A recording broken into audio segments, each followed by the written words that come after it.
का संपूर्ण प्रकाशित है अंतर। उनकी वाणी में होता है तत्वों का सुंदरतम दर्शन। सत्य दर्शन बोधाचरण पथ पर अविरल जो बढ़ते हैं मुनिगण। अरहत देव परम आगम गुरु को, अरहत देव परम आगम गुरु को शत शत वंदन, शत शत वंदन, शत शत वंदन, शत शत वंदन।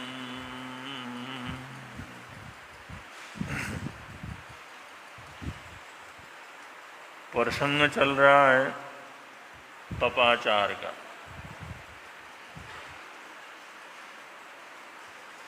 तपाचार में रस परित्याग का एक सामान्य वर्णन करने के बाद अभी काय क्लेश तप का प्रसंग चल रहा है। काय क्लेश तप। रस परित्याग में तरह तरह की तपस्याओं की आराधना साधना की जाती है।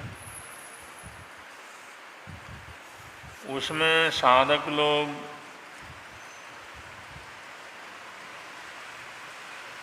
जितने भी रस हैं, प्रणीत रस हैं, विगय हैं, उनका त्याग पचखान करते हैं। और रस आहार, विरस आहार करने का प्रत्याख्यान करते हैं। अंतहार, जो चीज़ गृहस्थ ने फेंकना हो ऐसी चीज़ को ग्रहण करके अपने शरीर को चलाते हैं। तुच्छाहार, जो कोई भी खाना पसंद नहीं करता, इतना साधारण भोजन जो है लेकर के अपनी तपस्या आराधना करते हैं। रुक्षाहार, जिसमें कोई रसकस न हो, ऐसे आइमिल आदि तपस्या की आराधना करते हैं। ये सभी चीज़ें रस परित्याग तप के अंतर्गत आते हैं और ये उनका स्थूल स्वरूप रहता है। और उसमें सूक्ष्म स्वरूप तो ये है कि हमारी चेतना का हमारे मन के साथ तो तादात्म संबंध है। जब वो टूटता है उस समय ये रस परित्याग तब समग्र रूप से जीवन के अंदर उतरता है। और रस परित्याग तब तो ऐसी चीज़ है जो संसार भर की आसक्ति से उसका जीवन अलग हो जाता है। वो सामान्य रूप से उसका विवेचन पहले हो चुका है। पांचवा तप है काय क्लेश। काय क्लेश में सामान्य रूप से यही सोचा जाता है कि शरीर को कष्ट दो, तकलीफ दो, इसको साधो। तो ये हठ योग की जितनी दुनिया भर की आराधनाएं साधनाएं होती हैं, ये सब भी ये काय क्लेश के अंदर ही माना जाता है। स्थूल रूप से काय क्लेश।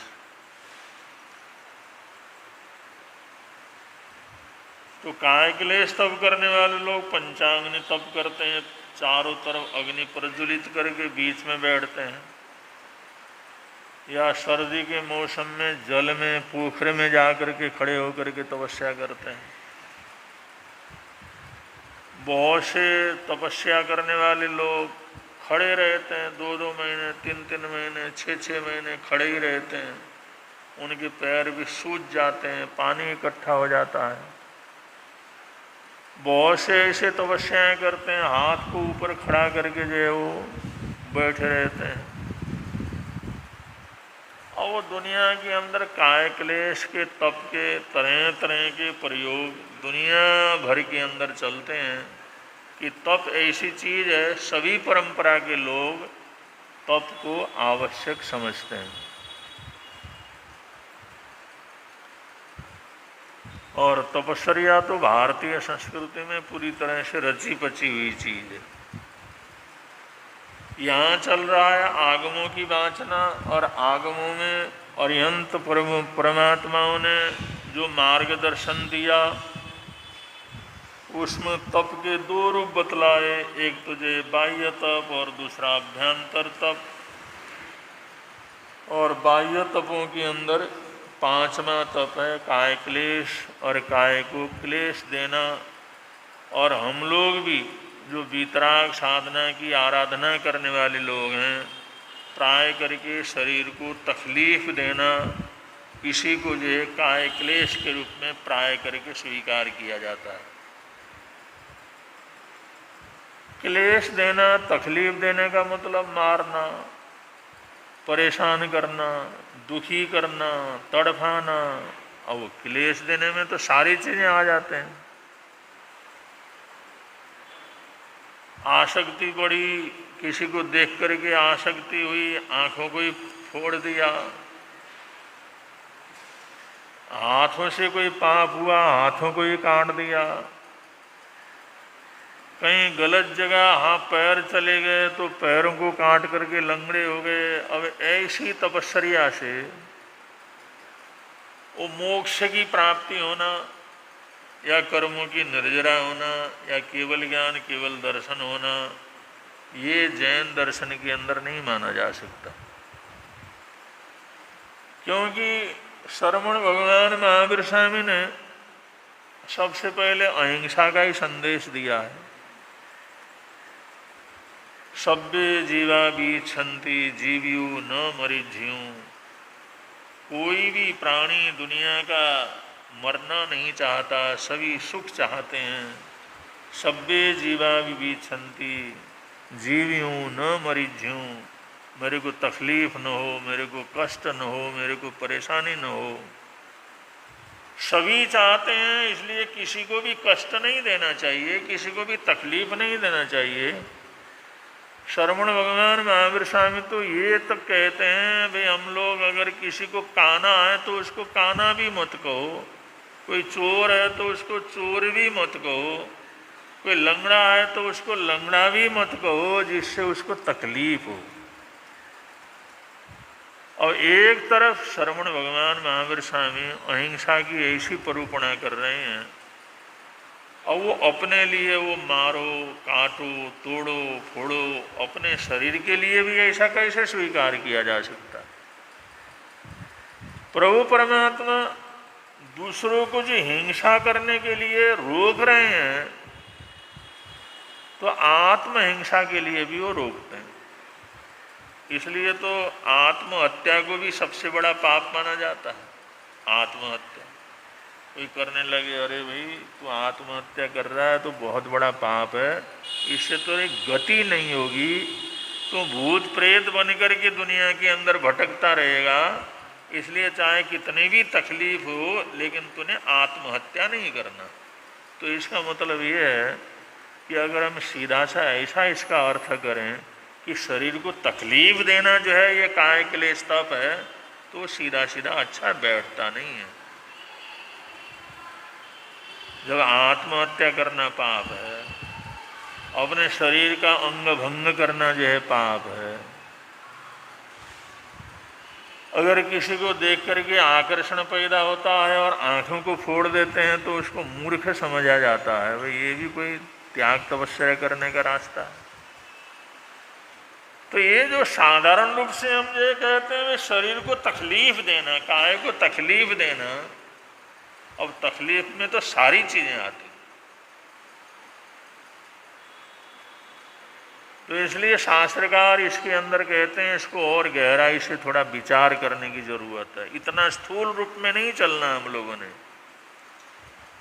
तो शास्त्रकार कहते हैं प्रभु परमात्मा का कहने का तात्पर्य यही है कि आगम के अंदर इस तपस्या को रखने का तात्पर्य यही है, वो महापुरुष ज्ञानी हमारे को ये समझाना चाहते हैं काय क्लेश का मतलब है हमारा शरीर जो है ना ये क्लेश रूप है, ये दुख रूप है। काय क्लेश माने काय तो क्लेश ही क्लेश है, दुख ही दुख है। अब शरीर तो दुखों से भरा हुआ, मच्छर काटे तो दुख, सुई चुभे तो दुख, आंखों में अगर धूल पड़ जाए तो दुख, जरा सा फिसले तो दुख, जरा सा कष्ट हुआ तो दुख, भूख लगे तो दुख, प्यास लगे तो दुख, बर्फ आदि जे ठंडा लगे तो दुख, गरम लगे तो दुख। अरे शरीर से सारा दुखों से ही तो भरा हुआ है। शरीर तो सिर से लेकर के पैर तक क्लेश ही क्लेश से भरा हुआ है। अब जो पहले ही क्लेश से भरा हुआ है तो उसको तकलीफ देना ये ऐसे ज्ञानी कैसे कह सकते? अरे पहले ही को मरा हुआ है उसको दो चार और मारो, कि अरे पहले ही गिरा हुआ उसको तुम मार पीटने के लिए जा रहे हो। साधारण आदमी भी सोचता पहले मरा पड़ा है वो, पहले उसकी हालात है और ऊपर से तुम उसको मार रहे हो। तो ज्ञानी लोग ये महापुरुष इतने स्थूल बातें नहीं कर सकते, इतने बड़े साधक। तो उनका कहने का मतलब यह है काय क्लेश का मतलब शरीर को तकलीफ देना नहीं, क्योंकि शरीर तो तकलीफ ही तकलीफ। जितने दुनिया के अंदर तकलीफ है, आत्मा की कोई तकलीफ है क्या? आत्मा को तो न भूख लगती है, न उसको प्यास लगती है, न उसको सर्दी लगती है, न उसको गर्मी लगती है, न उसको घायल होता है, न उसको जला सकते हैं, न उसको काट सकते हैं, न टुकड़े टुकड़े कर सकते हैं। उसका तो कोई समस्या ही नहीं है। आत्मा की तो कोई समस्या ही नहीं है दुनिया के अंदर। और जितनी भी समस्याएं हैं, जितने भी दुख हैं, वो किसके हैं? शरीर के हैं, काय के हैं। हमारा शरीर है तो दुख ही दुख है, और शरीर में आत्मा भी है, लेकिन आत्मा का क्या दुख? तो जितने भी दुख हैं, जितने भी तकलीफ हैं, जितने भी परेशानियां हैं, संसार भर की तकलीफ हैं, वो सारे हमारे शरीर से ही पैदा होते हैं, शरीर के कारण ही हैं। अब जितना भाग दौड़ जड़ता है, जितने काम धंधे चलते हैं, जितने हिंसाएं होती हैं, जितना अन्याय अत्याचार होता है, वो सब शरीर के लिए तो होता है। कपड़े के लिए होता है, भोजन के लिए होता है, पानी के लिए होता है, स्वाद के लिए होता है, या आँखों से अच्छी चीज़ देखने के लिए होता है, पहनने के लिए होता है, सोना वगैरह गहने पहनने के लिए होता है, इसको सजाने के लिए होता है। और वो आत्मा के लिए थोड़ी। सारी दुनिया की भाग दौड़, सारे संसार के जितने भी पचड़े हैं, संसार भर में 18 प्रकार के पाप हम करते हैं, आत्मा के लिए तो नहीं करते, ये शरीर के लिए तो करते, शरीर की जरूरत के लिए तो करते, शरीर की आसक्ति के लिए तो करते। शरीर टूटता फूटता है तो उसको ठीक करने के लिए करते हैं, या उसको सुरक्षित रखने के लिए करते हैं, या इसको कोई तकलीफ न हो उसके लिए करते हैं। तो जितने तकलीफ हैं संसार भर में, जन्म से लेकर के मृत्यु तक जितने तकलीफ हैं, वो सारे हमारे शरीर के तकलीफ हैं, काय के क्लेश हैं। तो इसलिए भगवान कहते हैं ये तुम्हारा शरीर है ना, ये काय क्लेश है, ये तकलीफ और क्लेश और दुख से भरा पड़ा, अटा पड़ा है पूरी तरह से। और अंदर जो शरीर के अंदर जरा सी कहीं पर जो अगर छोटा सा जो कंकर फंस गया, पथरी हो जाती है, कितनी वेदना तकलीफ होती है। कहीं एक आध दिन नस ब्लॉक हो गया तो कितनी तकलीफ हो जाती है। हमारा कोई भी ऑर्गन काम करना छोड़ दे तो कितनी तकलीफ हो जाती है। उसमें कोई चीज़ फंस जाए, कुछ हो जाए तो कितनी परेशानियां तकलीफ होती हैं। अब ये चाहे अंदर हो, चाहे बाहर हो, चाहे हमारे पांचों इंद्रियां हो, आँखों के संबंधित हैं बहुत सी दुनिया, आँखों की वजह से बहुत सी, खाने की वजह से बहुत सी, कानों की वजह से, ये सारी मुसीबतें सब इन्होंने पैदा की हुई। तो ये यहाँ पर शास्त्रकार जो तपस्या कह रहे हैं काय क्लेश तप, तो काय क्लेश में प्रभु कहते हैं इस बात को तुम सहज रूप से समझ जाओ कि काय क्लेश है, ये दुख है, इससे तो दुख ही पैदा होना है, इससे कभी सुख पैदा नहीं हो सकता। इस बात को समझना।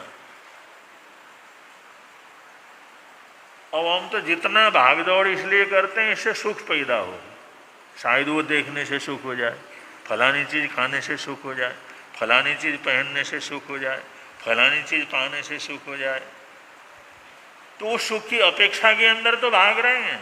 लेकिन प्रभु कहते हैं सुख मिलना नहीं तुम्हारे को, कुछ भी हो जाए, इस शरीर के लिए कुछ भी कर लो, लेकिन सुख तो इससे कभी उत्पन्न होना नहीं। इस सत्य को समझना, और इस वास्तविकता को समझने का मतलब उसको स्वीकार करना कि मेरा शरीर रहेगा तो दुख रहेगा ही रहेगा, शरीर है तो दुख तो है ही है। इस बात को तहदील से स्वीकार करना, ये स्वीकार करना भी बड़ा कठिन काम। और किसी चीज को स्वीकार करते हैं तो तकलीफ नहीं होती, अगर स्वीकार नहीं करते हैं तो तकलीफ होती है। कोई एक्सीडेंट होती है, कोई दुर्घटना घटती है, कोई लोग जो है तत्काल स्वीकार कर लेते हैं, अब हुआ अब क्या करना, चलो भाई इसको ठीक करने के लिए करो, किसी तरह से संभालो, अब रोने धोने तो होना नहीं, परेशान होने से तो होना नहीं, थोड़ी देर जो रोए धोए कुछ करे, फिर अपना वो उसको समझ लिया तो फिर अब कोई समस्या नहीं है। और बहुत से महीनों महीनों तक उसके लिए रोते रहते हैं, महीनों महीनों तक मातम करते रहते हैं, महीनों महीनों तक, सालों सालों तक मातम करते रहते हैं, क्योंकि वो समझा नहीं। समझ जाए तो सुख, उसी समय दुख नहीं देता, अगर नहीं समझते हैं तो दुख देता ही रहता, देता ही रहता, देता ही रहता। तो शास्त्रकार कहते हैं इस शरीर को दुख रूप है, ये क्लेश स्वरूप है, इस चीज को तुम स्वीकार करो, इसको सहर्ष से स्वीकार करो। भाई ये शरीर है, और शरीर है तो दुख तो आने ही वाले, कहीं ना कहीं दर्द तो होने ही वाला, कहीं ना कहीं परेशानी तो होने वाली है, कोई ना कोई मुसीबत तो आने वाली है। इस बात को तहदील से आदमी स्वीकार करे। अगर स्वीकार करे तो दुख नहीं रहता, वो सुख हो जाता। अब जैसे कोई मिलिट्री के अंदर भर्ती होते हैं, पहले तो डर लगता है, और आदमी को डर लगता है, उनको बड़े प्रशिक्षण वगैरह देने पड़ते हैं, बड़ा साहस लगाना पड़ता है, बड़ा जो उत्तेजना पैदा करनी पड़ती है। अब जैसे हो जाता है भाई हमने अब लड़ाई के मैदान में जाना है, तो भी न डरते थोड़ी हो, डर तो लगता ही है, उनको भी बहुत डर लगता है, बहुतों को डर लगता है, बहुत से तो बीच में से भाग करके आने की कोशिश करते हैं, लेकिन भर्ती होते ही ये होता है तुम भाग करके कहीं नहीं जा सकते, वहाँ भाग करके नहीं जा सकते। अगर भाग करके गए, भागने लगे तो पीछे वाला उसको उसी समय गोली मार देता, इसलिए भाग नहीं सकते। दर्द तो होता है, परेशान तो होते हैं, दुखी तो होते हैं। अरे सामने मौत आ रही तो दुखी क्यों नहीं होगा? अरे पीछे उसका घर भी है, बच्चे भी हैं, परिवार भी है, माँ बाप भी हैं, काम कारोबार भी है, सब कुछ है। मिलिट्री वाला है तो इसका मतलब सारा जो साधु थोड़ी बन गया, वो सारे संबंध हैं। लेकिन अब वो लड़ाई के लिए जाना है, वहाँ पर भर्ती हुआ है, कमिटमेंट किया हुआ है, और इतना डर है पीछे मुड़ के आओ तो हम ही मार देंगे। वो पीछे वाले जो है, अगर तुमने युद्ध से पीछे मुड़ गए तो दुश्मन तो मारे ना मारे, वो हमें जो है तुम्हारे अपनी सेना तुम्हें मार देंगे, कोई तुम्हारे बच करके नहीं जा सकते। इसलिए उनको युद्ध में जाना ही जाना पड़ता, और उस चीज को स्वीकार करते हैं, जाते हैं और युद्ध भूमि में चले जाते हैं, और उसको स्वीकार कर लेते हैं अच्छी तरह से। तो ये देखो मुर्दे पड़े हुए हैं, सड़ रहा, कोई करा रहा, कुछ हो रहा, और वहीं बैठा बैठा मिलिट्री वाला अपना चाय पी रहा, अब घर में कोई मुर्दा पड़ा हुआ तो आदमी जो है कोई खा पी सकता है? मुर्दे पड़े हुए हैं, वहीं चाय पी कर ला, वहीं पर थोड़ा सा अंदर से निकाल करके वहीं खाता है, वहीं पानी पी लेता है। गोलियां बरस रही, उधर भी गोली बरस रही, उधर भी गोली बरस रही।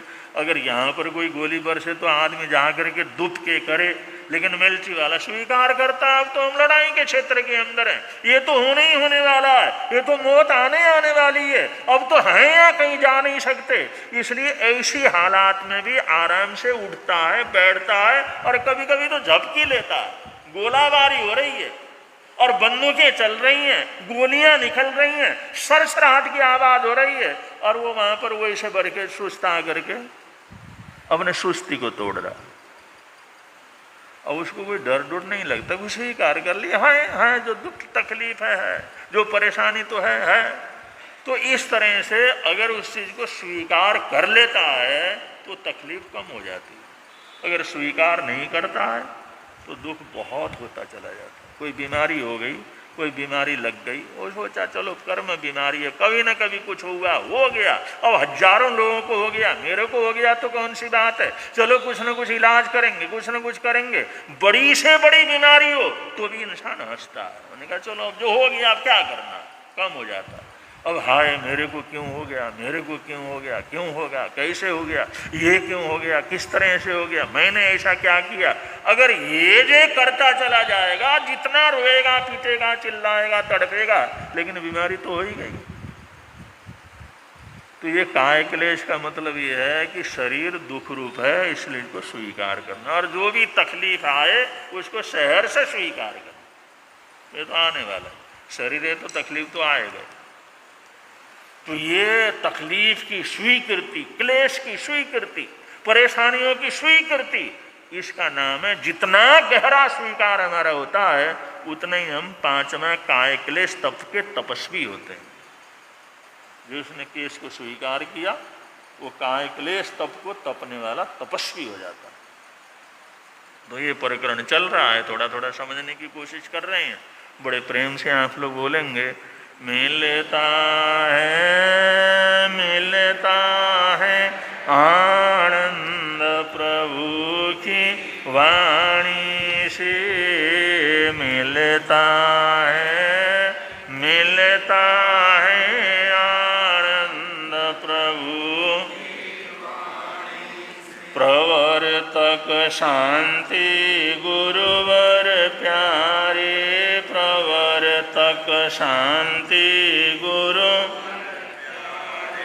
जीवन नैया के रखवारे, जीवन नैया के रख जोड़ गए संबंध प्रभु की वाणी से, जोड़ गए संबंध प्रभु की वाणी से, मिलता है आनंद प्रभु। आज 10 तारीख हो गए, आने वाले 17 तारीख को, आज 11 तारीख हो गए, आने वाले 17 तारीख को आचार्य आनंद ऋषि जी महाराज साहब का जन्मोत्सव है। और उस दिन आचार्य जी की और युवाचार्य जी की प्रेरणा से 1,08,000 आइंबिल कराने का आयोजन चल रहा है। तो उसकी सूचना वगैरह यहाँ पर भी सबके पास आई हुई है। जिन्होंने करना है ज़रूर दिल खोल करके कर लेना चाहिए। वैसे तो छोटे छोटे कार्यक्रमों के अंदर पुरस्कार रखते हैं, लक्की ड्रा रखते हैं। अब इतना बड़ा कार्यक्रम ये कॉन्फ्रेंस वालों ने तो रखा हुआ है, लेकिन उसके अंदर पुरस्कार लक्की ड्रा का कोई नामो निशान नहीं। अगर ये लोग इस तरह का कार्यक्रम करना था तो कम से कम ये था भाई, एक एक कापी जहाँ भेजो तो एक एक सोने का सिक्का भी भेज देते भाई, इसमें लक्की ड्रा में सोने का सिक्का मिलेगा, तो फिर भी कर लेते लोग। आज के ज़माने में ये रुक्खा सुक्खा करके भेज दिया भाई, तुम 1 लाख जो यहाँ मिल करना है, अरे कुछ तो उसमें चाहिए आकर्षण की चीज़। और वो कापी भेजे, हर आदमी के पास कापी भेजे। मैंने कहा पुरस्कार आया, पुरस्कार वगैरह कुछ नहीं आया। उनको कहा भाई हर कापी के साथ कम से कम 1-2 सोने के सिक्के भेजो, अब देखो कुछ न कुछ हो जाए। अब आयोजन रखा है, पूरे देश ने मिलकर के करना है। अब कितने हैं तो भगवान जाने, लेकिन हमारी प्रेरणा है आचार्य जी के प्रति अपने श्रद्धा सद्भावना व्यक्त करने के लिए करना है। इसलिए ज़रूर ज़्यादा से ज़्यादा आइमिल की आराधना 17 तारीख को करनी चाहिए। संक्रांति का भी दिन है और आइमिल का विशेष आयोजन रखा गया है पूरे देश में, तो बढ़ चढ़ करके आप लोग आइमिल की आराधना करें। ऐसे हम अपनी तरफ से आप सबको बहुत बहुत आग्रह करते हैं, और भी करने वाले हैं परिवार के अंदर, उन सबको भी आप लोग सूचना जरूर दें, जिससे सभी लोग तहे दिल से आइमिल की आराधना साधना कर सकें। और आने वाले 20 तारीख को सामायिक का दिवस है और 21-22 को 2 कार्यक्रम है, आइमिल और पारना और सत्संग। 2 दिन आइमिल भी है, आइमिल महोत्सव, गुणग्राम भी है, गुणग्राम सभा, उसमें आइमिल महोत्सव, फिर पारना महोत्सव, फिर उसके साथ साथ सत्संग। और ये सारा कार्यक्रम और महिला जो है संघ की तरफ से, किनकी तरफ से, हाँ, गुरुकुल महिला समिति जयनगर मेरठ की तरफ से रखा गया है। विशेष रूप से वो लोग पूरा जोर लगा करके इस कार्यक्रम को संपन्न कर रहे हैं। और जितने भी महिलाओं के हमारे जितने भी जो संगठन हैं, वो सभी उसके अंदर जो है सम्मिलित होकर के सहयोगी के रूप में काम कर रहे हैं। और सबको जो है बहुत बहुत मंगल कामनाएं हैं। और महिला संघ जो यहाँ का जो है प्रमुख संघ है, उन लोगों ने भी लगातार इस कार्य को आगे बढ़ाना है और सबको जो प्रेरणा दे करके आगे करना है। 2 दिन का कार्यक्रम 21 और 22 गुणग्राम, साथ साथ में आइमिल, साथ साथ में पारना और साथ साथ में सत्संग, ये कार्यक्रम संपन्न होंगे। तो इसका विशेष रूप से सब लोगों ने ध्यान रखना है। इन्हीं मंगल कामनाओं के साथ आज का किसी का अगर एक आसना भी आसना हो तो आज के एक आसना भी आसने का प्रत्याख्यान, एक आसना भी आसने का बचपन तस्वंते पड़िकोनंदम गरिंत्याग वो सर्व सर्व। आज के आइमिल का प्रत्याख्यान, आज का आइमिल है आज 11 तारीख है ना, हाँ, मणि जैन उनका आज आइमिल है और आए हुए तो बचखान कर ले में।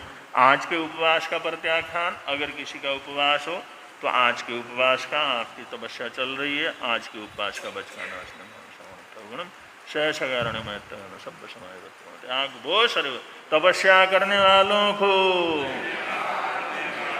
आज का जाप है श्री श्रेयांशनाथ भगवान को वंदन बारंबार, श्री श्रेयांशनाथ भगवान को वंदन बारंबार, श्री श्रेयांशनाथ भगवान को वंदन बारंबार, श्री श्रेयांशनाथ भगवान को वंदन